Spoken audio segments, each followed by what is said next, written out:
আল্লাহ পাক বলেন আল ইয়াউমা নাখতিমু আলা আফওয়াহিহিম ওয়া তুকাল্লিমুনা আইদিহিম ওয়া তাশহাদু আরজুলুহুম বিমা কানু ইয়াকসিবুন।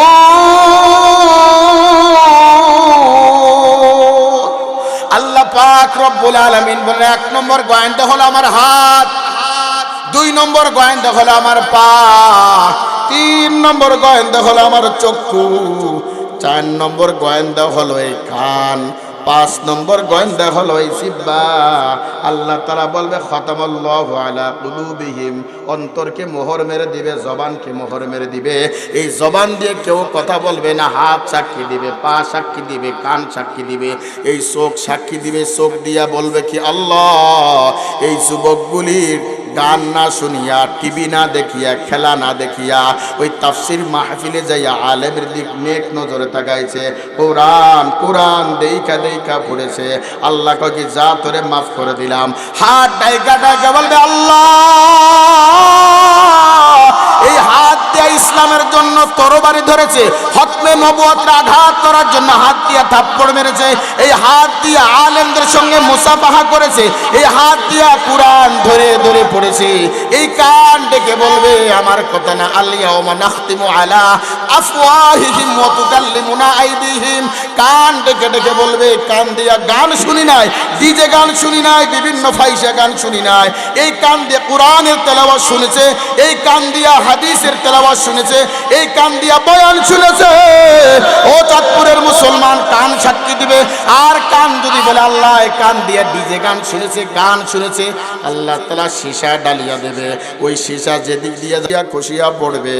এই পা সাক্ষী দিবে আল্লাহ এই পা দিয়া মাহফিলে গেছে, এই পা দিয়া মসজিদে গেছে। মান বানা লিল্লাহি মাসজিদান বানাল্লাহু বাইতান ফিল জান্নাহ, যারা মসজিদকে ভালোবাসবে, মসজিদকে আবাদ করবে, মসজিদকে মহব্বত করবে, আল্লাহর নবী বলেন তার জন্য হাসরের ময়দানে জান্নাতের ভিতরে একটা বালাখানা তৈরি করে দিবে। আর এই পা ডাক দেব আল্লাহ, এই পা দিয়া জান্নাতের বাগানে গেছে, এই পা দিয়া তাফসীর মাহফিলে গেছে, এই পা দিয়া আল্লাহ ওয়ালার দরবারে গেছে, এই পা দিয়া টুঙ্গির ময়দানে গেছে, এই পা দিয়া চরমোনার ময়দানে গেছে, এই পা দিয়া উজানির ময়দানে গেছে। আপনার এই চাঁদপুরে কসুয়া থানায় একটা আল্লাহর ওলি শুয়ে আছে, কারি ইব্রাহিম সাহেব রহমাতুল্লাহ আলাইহি, তার বয়ানটা শুনে দেখবেন বারবার কাঁদে, বারবার কাঁদে, বারবার কাঁদে, আর বলে ফালিয়াদহাকু কলিলা ওয়ালিয়াবকু কাসীরা, ইবকু ইবকু, কাঁদো কাঁদো কাঁদো। কান্না ছাড়া আল্লাহ তাআলা আল্লাহর ওলি হওয়া যায় না, কান্না করা ছাড়া আবেদ হওয়া যায় না, কান্না করা ছাড়া আলেম হওয়া যায় না, কান্না করা ছাড়া একজন হাজী হওয়া যায় না। টাকা আছে, পয়সা আছে, কিন্তু হজ করতে পারে না, কিন্তু টাকা নাই, অর্থ নাই, অল্প উপার্জন করে দেখবেন বছর ঘুরতে না ঘুরতেই তিনি হজ করে আসছে, একমাত্র চোখের পানির ছাড়া তিনি হজ করতে পারে না। কথা বলেন ঠিক কিনা? এই জমিনের উপর দিয়া কত জুলুম করে পা সাক্ষী দিবে, পা ডাইকা ডাইকা আল্লাহ। দুনিয়া তার ক্ষমতা ছিল, দুনিয়া তার পাওয়ার ছিল, দুই সাইডে বডিগার্ড ছিল, পুলিশ ছিল, তার ক্ষমতা ছিল, কিন্তু আমার বুকের উপর পাড়া দিয়া মানুষের সঙ্গে জুলুম করেছে, মানুষের মাথা আঘাত করেছে। ওই দিন আমি কিছু বলি নাই, আজকে আমার পেটের ভিতরে দাও, এই নাফরমান বান্দাকে আমার পেটের ভিতরে দাও। আমার বুকের উপর পাড়া দিয়া আলেমদের সঙ্গে বিয়াদবি করেছে, ঠিক কিনা? কোরআনের সঙ্গে বিয়াদবি করেছে, আজকে এই বান্দাদেরকে আমার পেটের ভিতরে দাও। আল্লাহ তাআলা বলে ওয়াসিকাল্লাযীনা কাফারু ইলা জাহান্নামা যুমারা, তাদেরকে জাহান্নামে নিক্ষেপ করা হবে, এমন নিক্ষেপ করা হবে, এমন জোরে মাটি চাপ মারবে বলে এই এখন তোদের কোনো ক্ষমতা না, সব ক্ষমতা এখন আমাকে আল্লাহ দিয়েছে। আল্লাহ পাক রব্বুল আলামিন ক্ষমতা দিবে আর বলবে চাপ দে চাপ দে, এমন জোরে চাপ মারবে এক পাজরের হাড্ডি অন্য দিকে ঢুকে যাবে।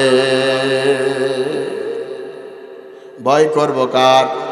যদি আপনার ভিতর আল্লাহর ভয় থাকে, গুনাহ ছাড়তে হবে, নিশা ছাড়তে হবে, পর্দা করতে হবে, সুদ ছাড়তে হবে, নামাজ ধরতে হবে, জীবন দিব, কুরবানি করব, কিন্তু আল্লাহর কদমে ছাড়া কোনো বাবার কদমে সেজদা দেব না। ঠিক আছে? ওয়াদা ওয়াদা, কারা কারা তুলে দেখান। কোনো বাবার পায়ে সিজদা দেব না, কোনো নেতার পায়ে সিজদা দেব না, কোনো পীরের পায়ে সিজদা দেব না। খাজা বাবা, দেওয়ান বাবা, কুতুব বাগি, বালতি বাবা, যত বাবা আছে কোনো বাবার পায়ে সিজদা দেব না। একমাত্র সিজদা দেব আল্লাহ পাকের দরবারে। কথা বলেন ঠিক কিনা? যদি সিজদা দেওয়া ফরজ হতো তাহলে সন্তানকে বলতো তোর মা পায়ের সিজদা দে, মায়ের পায়ে সিজদা দে। যদি সিজদা দেওয়া যদি জায়েজ থাকতো, স্বামীকে বলতো, স্ত্রীকে বলতো তোর স্বামীর পায়ে সিজদা দে। কথা বলেন না কে? স্ত্রীর স্বামীর পায়ে সিজদা দেওয়া যাবে না। এই কপালটা জমিনে লাগাইতে হবে একমাত্র আল্লাহর জন্য। আল্লাহ বলেন ইয়া আইয়ুহাল্লাযীনা আমানুত্তাকুল্লাহ, ভয় করো আমার। ভয় যদি করো তোমার মুখ, তোমার ঈমান, তোমার কথা, তোমার বার্তা, তোমার চালচলন সব আমি পরিবর্তন করে দিব। জোরে কান সুবহানাল্লাহ। আল্লাহ তাআলার এক বান্দা মসজিদে নববীর পাশে জান্নাতুল বাকির কাছে একটা গাছ আছে, গাছের কিনারে বসিয়া বসিয়া কাঁদে, ফুফাইয়া ফুফাইয়া কাঁদে। আল্লাহ তাআলার একজন গায়ক, শিল্পী। এই কণ্ঠ যদি ভালো হয়, বয়ান ভালো লাগে, ঠিক কিনা? এই কণ্ঠ যার, সুর তার, বয়ানটা বড় চমৎকার।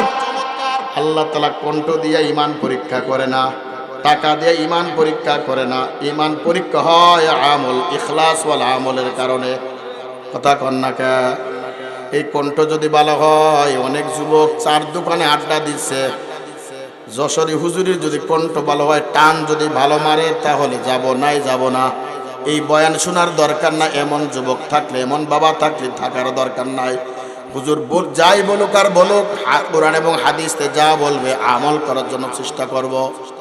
আল্লাহ তাআলার বান্দা জান্নাতুল বাকির কিনারায় বসিয়া বসিয়া কান্দে, ফুফায়া ফুফায়া কান্দে।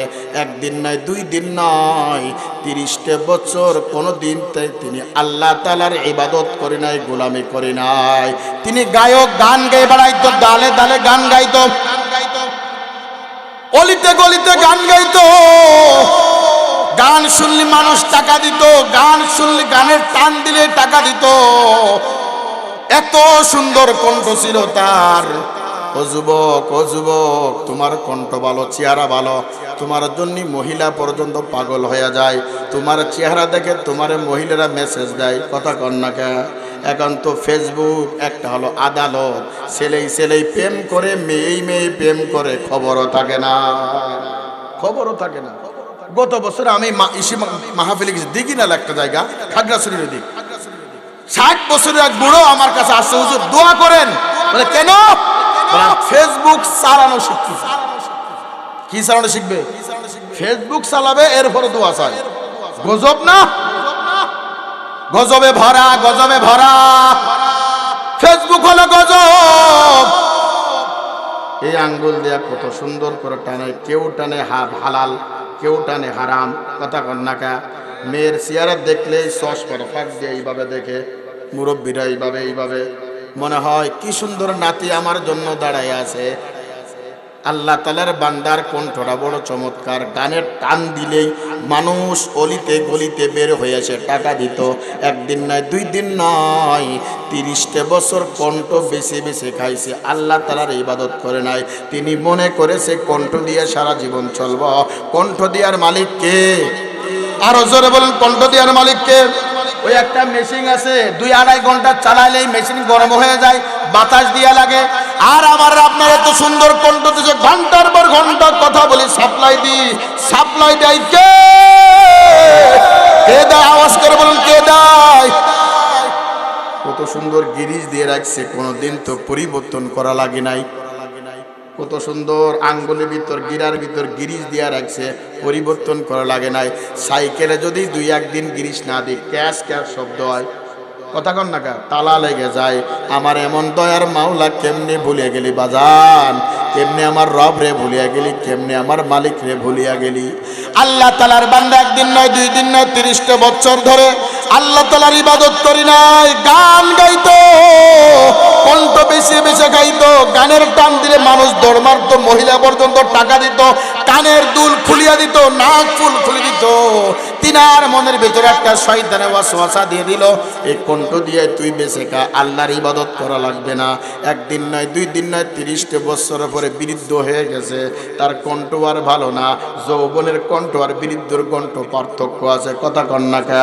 এখন যারা বড় বড় আকাবির তাদের কেউ মাহফিলে দাওয়াত দেয় না, আমার মতো ইয়ংদের সবাই দাওয়াত দেয়, কথা কন না কা। আরে কথা কয় না কা। কেন দাওয়াত দেয় জানেন? ইয়ং মানুষ টানতে পারবে, হুঙ্কার দিতে পারবে, মাঠ গরম করতে পারবে, এরেই চায়, এরেই চায়। আরে বাবা না, কণ্ঠ দিয়ে আল্লাহরে পাওয়া যায় না, চেয়ার দিয়ে আল্লাহরে পাওয়া যায় না, টাকা দিয়ে আল্লাহরে পাওয়া যায় না, অর্থ দিয়ে আল্লাহরে পাওয়া যায় না। আল্লাহরে পাইতে গেলে চোখের পানি লাগবে। 30 বছর পরে ঘরে যখন যায়, ঘরের কেউ তারে সম্মান করে না, ছেলে দূর দূর করে তাড়ায় দেয়, বিবি ঘরে জায়গা দেয় না। বিবি ডাক দিয়ে বলে, স্বামী তোমার পকেটে টাকা নাই, তোমার দাম নাই। টাকা আছে, স্ত্রীর দাম আছে, টাকা আছে, মা তোমার সম্মান করে, টাকা আছে, ছেলে তোমার ভালোবাসে, টাকা নাই, তোমার সম্মান নাই। আমার আল্লাহ ডাক দিয়ে, বান্দা টাকা লাগবে না, পয়সা লাগবে না, 80 বছর 90 বছর অপরাধ করার পরেও যদি একটা সিজদা যদি আমার দিতি, আমি মাওলা তোর জন্য হয়ে যাইতাম। আল্লাহ তাআলার বান্দা 30 বছর পরে ঘরে যায়, ঘরে কেউ দাম দেয় না, টাকা নাই, দাম নাই। ছেলে ডাক দিলে, বাবা তোমার মতন বাবা কেন আসো ঘরে? তোমার টাকা নাই, তোমার সম্মান নাই, যাও, এই ঘরে তোমার জায়গা নাই। স্ত্রী বলে, টাকা উপার্জন করবা, আমার ঘরে জায়গা। দূর দূর করে তাড়িয়ে দিয়েছে, বেচারাটা বিপদে পড়ে গেছে, চলে গেছে জান্নাতুল বাকির কিনারায়, যেখানে আল্লাহর নবীর সাহাবীরা ঘুমায় আছে। জান্নাতুল বাকি, ওই বাকির কিনারায় বসিয়া বসিয়া চিন্তা করে, দুনিয়ায় কেউ আমার আপন নয়। মনে মনে চিন্তা করেছে, একজন এখন আপন আছে, তার নাম আল্লাহ। কেউ আমার আপন না, সব পর। এবারে দুনিয়াটা ধোঁকা, মা ধোঁকা, বাবা ধোঁকা, ছেলে ধোঁকা, সব ধোঁকা। যে ঘরে আমার বাবা দাদা বসবাস করতে, ঘর পড়ে আছে, আজকে তারা নাই। যে ঘরে আমি আর আপনি বসবাস করি, একদিন আমি আর আপনি থাকবো না, ঘর পড়ে থাকবে। সুন্দর করে বিল্ডিং বানাইছো পাথর দিয়া, সিমেন্ট দিয়া, মোটা মোটা রড দিয়া, যেন বাতাসে না দোল খায়। একদিন ওই পড়ে থাকবে, তুমি থাকবা না, তুমি থাকবা না, ঘর পড়ে থাকবে। 3 টুকরা কাপড় নিয়ে কবর দিকে তো রওনা দিতে হবে। যেতে হবে খালি হাতে, যেতে হবে খালি হাতে, সঙ্গে কিছুই যাবে না। 3.5 হাত জায়গা পাবা, পাবি না রে বিছানা। 3.5 হাত জায়গা পাবি, পাবি না রে বিছানা। যেতে হবে খালি হাতে, যেতে হবে খালি হাতে, সঙ্গে কিছুই যাবে না। 3.5 হাত জায়গা পাবি, পাবি না রে বিছানা। আজকে তুমি যাদের লাগি শুধুই পাগল পারা, যেতে হবে একা একা, কেউ যাবে না তারা, ঠিক কিনা? আজকে তুমি যাদের লাগি শুধুই পাগল পারা, যেতে হবে একা একা, কেউ যাবে না তারা। 3টা টুকরা সাদা কাফন, 3টা টুকরা সাদা কাফন, এই যে তোমার পাওনা। 3.5 হাত জায়গা পাবি, পাবি না রে বিছানা। যেতে হবে খালি হাতে, যেতে হবে খালি হাতে, সঙ্গে কিছুই যাবে না। 3.5 হাত জায়গা পাবি, পাবি না রে। বিছানা। কথা বলেন ঠিক কিনা? আল্লাহর বান্দা জান্নাতুল বাকির কিনারে বসিয়া বসিয়া কান্দে। আল্লাহ তাআলার নাম ধরে ধরে ডাকে, আর রহমান আর রহিম। ও আসমানের মালিক, ও জমিনের মালিক, আমার ছেলে আমার পর, আমার বিবি আমার পর, ঘর আমার পর, কিন্তু তুমি তো আমার আপন, তুমি তো আমার আপন, তুমি তো আমার রব। যদি তুমি মাফ নাই করবা কেন বান্দা বানায়াছ? তুমি মাফ যদি না করবা কেন গোলাম বানায়াছ? এইভাবে কাঁদে আর ঝরঝর ঝরঝর করে কাঁদে। আল্লাহ তাআলার বান্দা হযরত ওমর রাদিয়াল্লাহু তাআলা আনহু মসজিদে নববীতে শুয়ে আছে। আল্লাহ পাক রব্বুল আলামিন ডাক দিল, ওমর তুমি এখানে আরামের ঘুমে যাও, আমার একজন বান্দা জান্নাতুল বাকির কিনারায় বসিয়া বসিয়া কান্দে। তুমি মসজিদে নববীতে ঘুমাও, আমার বান্দা জান্নাতে বাকির কিনারে কান্দে। যা যা খবর নে কোন সমস্যার ভিতর আছে। হযরত ওমর রাদিয়াল্লাহু তাআলা আনহু জুতা খোলা দৌড় মেরেছে, যে দেখে জান্নাতুল বাকির কিনারায় গাছের নিচে বসিয়া ঝরঝর ঝরঝর করে কাঁদে আর আল্লাহর ডাকে, আল্লাহ এখন আপনি ছাড়া আর দুনিয়ায় আপন কেউ নাই, এখন আপনি ছাড়া দুনিয়ার আপন কেউ নাই। হযরত ওমরকে দেখে আল্লাহ তাআলার বান্দা চুপি চুপি রওনা করলেন। পিছন দিক থেকে হযরত ওমর ডাক দিলে, বাজান যায়েন না যায়েন না, কোথায় যান কোথায় যান? যে চাপটা করে ধরে বলল, বাজান তোমার কি সমস্যা, কি হয়েছে বলেন? বলো তুমি কে? বলো আমি হযরত ওমর। বলো কে পাঠাইছে? আল্লাহ তাআলা আপনার কাছে পাঠাইছে। কি চান আল্লাহ রে? আল্লাহ তাআলার বান্দা ওই গায়ক আল্লাহ তাআলার সিজদায় পড়িয়া আল্লাহর ডাক দেয়, রব একদিন নয় দুই দিন নয় 30টা বছর তোমার নাফরমানি করেছি, তোমার নামটা আমি একবার উচ্চারণ করি নাই, মনের ভুলেও করি নাই। আজকে বিপদে পড়িয়া তোমার নামটা জান্নাতুল বাকির কিনারায় বসিয়া বসিয়া কান্দি। এরপর তুমি আমার ভালো নাই, তুমি আমার ভালো নাই, তুমি কেমন রব, কেমন আল্লাহ, কেমন রব। সিজদায় পড়িয়া কান্না করতে করতে আল্লাহ তাআলার বান্দা নিঃশ্বাস ত্যাগ করে দুনিয়ার থেকে চলে গেছে। সুবহানাল্লাহ। আল্লাহ তাআলার বান্দা দুনিয়ার থেকে চলে গেছে। হযরত ওমর রাদিয়াল্লাহু তাআলা সুন্দর করে গোসল করাইলেন, ওই বান্দার দাফন করাইলেন। দাফন করাইয়া রাত্রে বেলায় হযরত ওমর ঘুমায় আছে। আল্লাহ তাআলা স্বপ্ন দেখায়, ওমর রে তুই যে বান্দার গোসল করাইয়া দাফন করাইয়া কবর রাখে আস, ওই বান্দা জান্নাতের ভিতরে খেলা করে। এ দুনিয়ায় সবই পর, কবর যে তো আসল ঘর। এ দুনিয়ায় সবই পর, কবর যে তোর আসল ঘর। কেমনে সাদাই থাকবি পরে, শুধুই মাটির বিছানা। চিন্তা করে দেখো না, কবরে কি যাইবা না। খারাপ লাগে? চলবে চলবে চলবে ইনশাআল্লাহ। ভয় করব কার? আর জোরে বলেন, ভয় করব কার? ইন্না আকরামাকুম ইনদাল্লাহি আতকাকুম ইন্নাল্লাহা আলিমুন খাবীর। আল্লাহ পাক রব্বুল আলামিন তাকওয়া অর্জন করে। তাকওয়া মানে আল্লাহর ভয়। খশিয়ানুল্লাহ আল্লাহর ভয়, খাউফুন তো আল্লাহর ভয়। তাকওয়া অর্জন করো। তাকওয়া অর্জন করতে হলে আল্লাহওয়ালার সোহবতে যাইতে হবে। কারণ নবী নাই, নবী নাই, নবীর দরজা বন্ধ, ওলিদের দরজা খোলা। ওলি কারা? যাদের ভিতরে দুইটি গুণ আছে। কয়টি গুণ? কয়টি? 1 নম্বর গুণ হলো যারা আল্লাহর উপর বিশ্বাস করে ঈমান আনছে। 2 নম্বর হলো যারা আল্লাহকে ভয় করে। যার ভিতর আল্লাহর ভয় আছে ও কখনো সুখ খাইতে পারে না। আল্লাহর ভয় কার কেমন? আল্লাহ পাক বলেন, ইয়া আইয়ুহাল্লাযীনা আমানুত্তাকুল্লাহ, ভয় করো, ভয় করার মতন করো। এমন ভয় করো জীবনে গুনাহ করবে না। কেউ দেখুক আর না দেখুক আমার রব দেখে, কেউ দেখুক আর না দেখুক আমার আল্লাহ দেখে। আর মনে মনে চিন্তা করতে হবে, একদিন নয় দুই দিন নয়, আমাকে একদিন হাসরের ময়দানে আল্লাহ পাকের আদালতে দাঁড়াইতে হবে।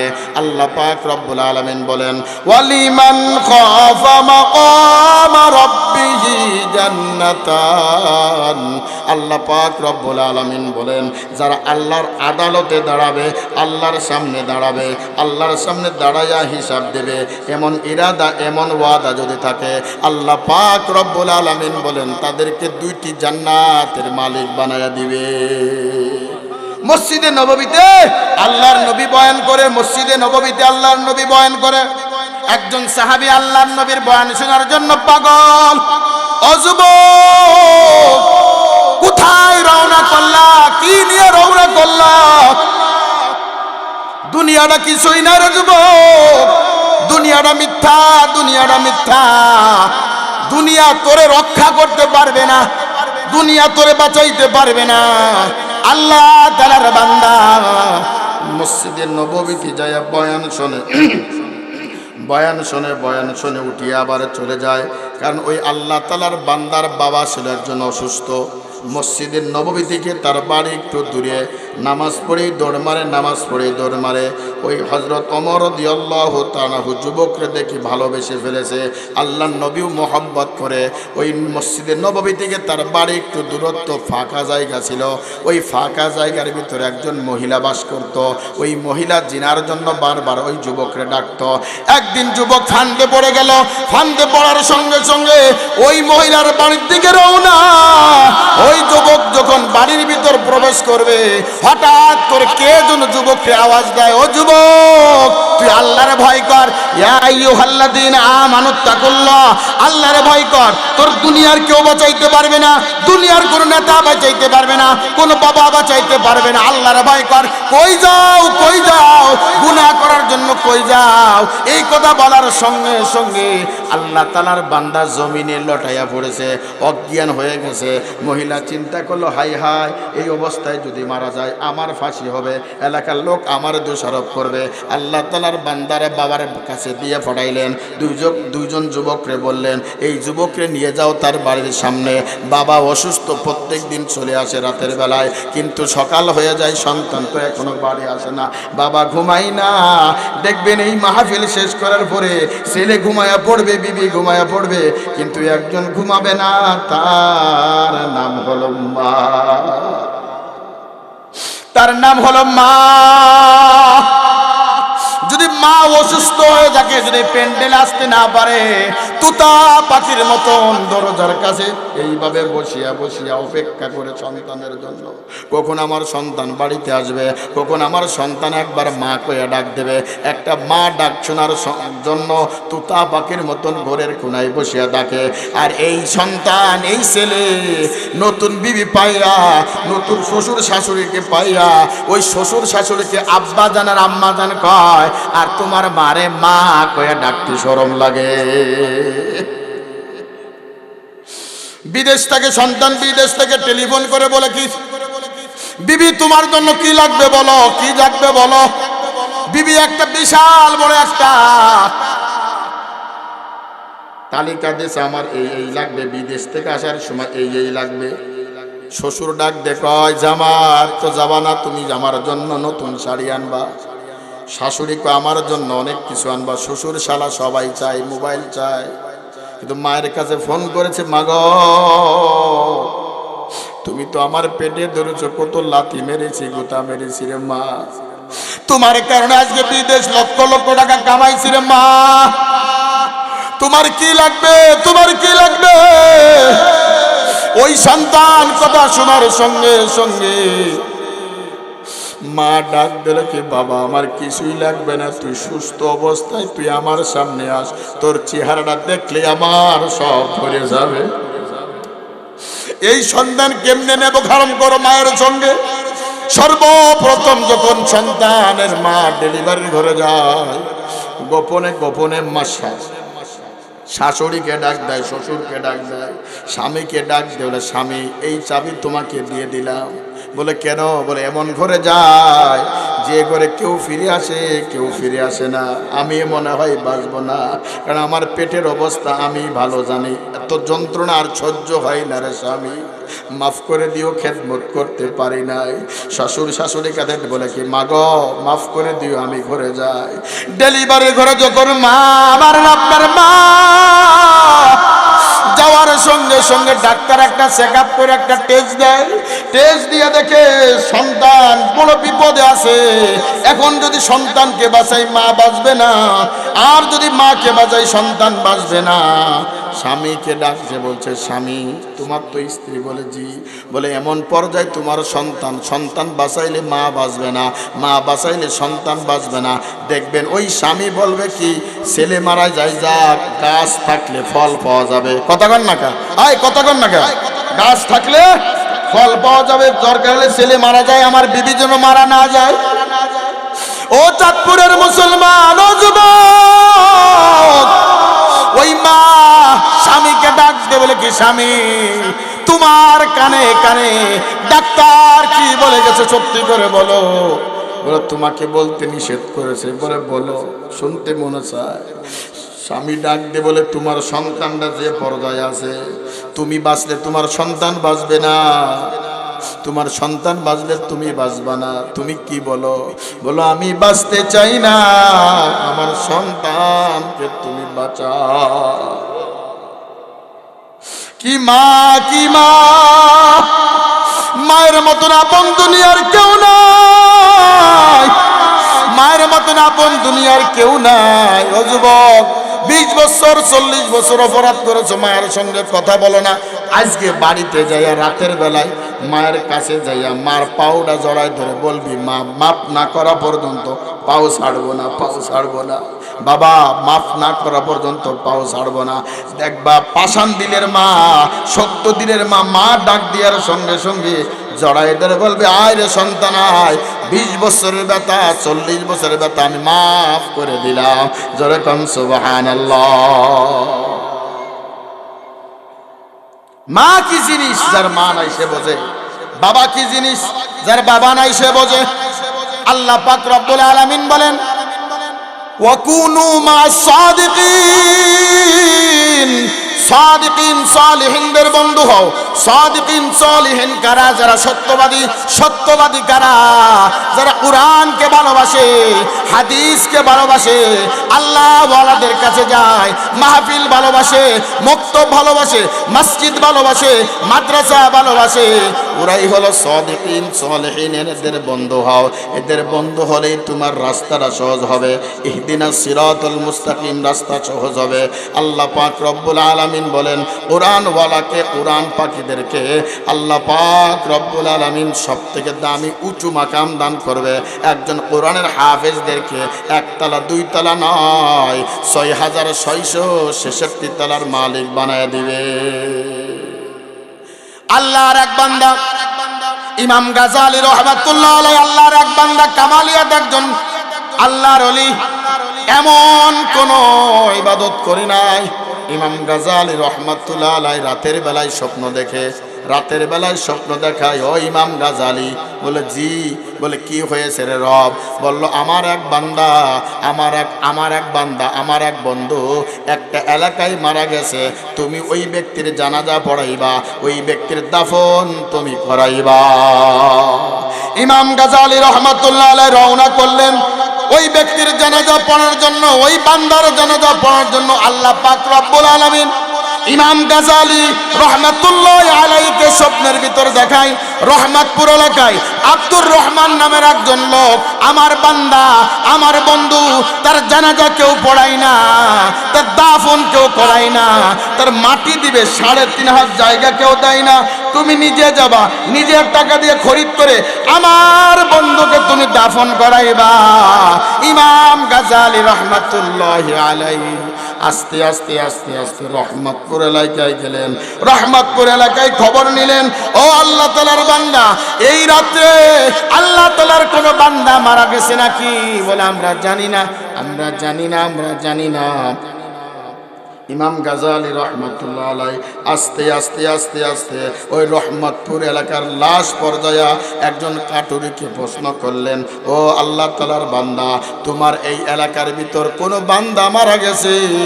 কাঠুরি ডাক দিয়ে বললেন, এই এলাকার ভিতর একজন কাঠুরি দিনমজুরি, তার নাম হলো আব্দুর রহমান, গত রাত্রে মারা গেছে। তুমি কে? তুমি কে? বলে আল্লাহ পাক রব্বুল আলামিন আমাকে পাঠাইছে তার জানাজা পড়ানোর জন্য। তার দাফন করার জন্য, তার কবরে তার লাশটা রাখার জন্য। আল্লাহু আকবার। ইমাম গাজালি রহমাতুল্লাহ আলাইহি বললেন, ভাই ওই আব্দুর রহমানের ঘরে আমাকে একটু নিয়ে যাও, তার লাশের কাছে আমার নিয়ে যাও। ইমাম গাজালি রহমাতুল্লাহ আলাইহি আস্তে আস্তে যখন ওই আব্দুর রহমানের ঘরের সামনে গেলেন, দেখে লাশটা পড়ে আছে। দুইটা বাচ্চা মাথার ধারে বসিয়া আব্বা আব্বা বলে ডাকে। একবার মাথার কাছে একটা ছেলে যায়, আর একটা ছেলে পায়ের কাছে যায়। একবার মাথার কাছে, একবার পায়ের কাছে। আর আল্লাহকে ডাক দেয়, রব কেন গরিব বানায়ছো, কেন গরিব বানায়ছো? এলাকায় আমাদের কোনো দাম নাই, কেউ কাফন পরায় না। আমার বাবা এই আমার বাবা লাশ হয়ে গেছে, আমার বাবা ঘরের সামনে, কেউ দেখতে আসে না, কেউ জানাজা পড়ায় না। আল্লাহ কেন আমাদেরকে বানায়ছো? দরকার হলে আমার বাবার সঙ্গে আমার নিয়ে যাও। এই স্বার্থবার দুনিয়ায় আমি আর সাক্ষী চাই না। ও যুবক, ও চাঁদপুরের মুসলমান, ও পর্দার আড়ালের মা, হাতে পায়ে ধরে বলে যায় সময়ের ঘন্টা বেজে গেছে। হাতে পায়ে ধরে বলে যায় গুনাহ ছাড়, গুনাহ ছাড়। গুনাহ তোরা বাঁচাইতে পারবে না, গুনাহ তোরে বাঁচাইতে পারবে না, বাবা তোরে বাঁচাইতে পারবে না, বিল্ডিং তোরে বাঁচাইতে পারবে না। একমাত্র বাঁচানো মালিককে। ইমাম গাজালি রহমাতুল্লাহ আলাইহি, এদিকে আগে আসেন। ইমাম গাজালি রহমাতুল্লাহ আলাইহি বাচ্চার মাথায় যখন হাত দিলেন, হাত দেওয়ার সঙ্গে সঙ্গে বাচ্চাগুলি লাফ দিয়ে উঠে দেখে একজন চাচা দাড়ি মুখী জুব্বা গায়ে চাচারে জড়ায় ধরে বললেন, চাচা কে আপনি, কে আপনি, কোথা থেকে আসছেন? বলে কে তুই বাবা? বলে আমার বাবার নাম আব্দুর রহমান, আমরা দুই ভাই। আমার বাবার লাশের জানাজা কেউ পড়ায় না, আমার বাবার কবর কেউ দেয় না, আমরা গরিব, এই ঘরটা আমার সম্বল, আমার কোনো জায়গা না। ইমাম গাজালি রহমাতুল্লাহ চোখের পানি আর রাখতে পারলেন না, ঝরঝর ঝরঝর করে কেঁদে দিয়ে বললেন, ও যুবক আয় আয় আয় আয়, আমার বুকে আয়। ইমাম গাজালি দুই গালে চুমায়, মাথায় চুমায়, কপালে চুমায়, বলে আল্লাহ পাক তোর বাবার জানাজা পড়ানোর জন্য আমাকে পাঠাইছে। তোর বাবার কবরে একদিন যেতে হবে, মাথা নিচু করে একটু কথাগুলি শোনো। ইমাম গাজালি রহমাতুল্লাহ আলাইহি